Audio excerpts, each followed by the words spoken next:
Olá pessoal, tudo bem? Ficou um pouquinho escuro, né? Que eu tava debaixo da árvore. Eu tô aqui na Irlanda, em Cork. Gente, é muito lindo aqui. A natureza aqui é deslumbrante, tá? Eu vou virar a câmera para vocês verem um pouco como é muito bonito. A gente veio num restaurante que a gente veio conhecer um penhasco lá perto da praia. Eu vou mostrar os vídeos para vocês verem também. Olha só isso aqui. Isso aqui é um lago, tá? Você só percebe que isso é um lago porque tem um monte de patinho aqui nadando. Tá vendo? É tudo muito bonito. A natureza aqui é um verde incrível. E assim, às vezes a gente pensa assim, a Irlanda é um país muito sombrio, não tem sol, o verão não tem graça. Estamos no verão. Hoje está um dia assolarado, muito lindo, tá?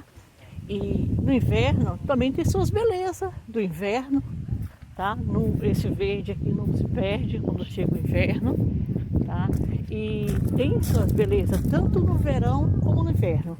A última vez que eu tive aqui, eu tive no inverno. E eu falei assim, a próxima vez que eu for em Cork, na Irlanda, eu vou querer ir no verão, porque eu quero ver a diferença.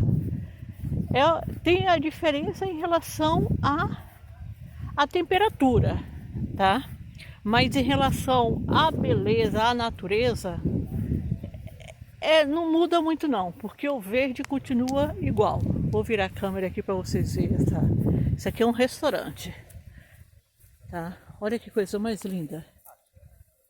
No meio da natureza, tá? Muito, muito lindo. Tá vendo? Olha esse gramado. E aí vocês veem esse gramado aqui por muitos lugares. Todo lugar que você passa, você vê esse tapete verde. Tá bom? Pessoal, obrigado pela atenção. Obrigado por me assistir. E beijos. Deus abençoe todos vocês.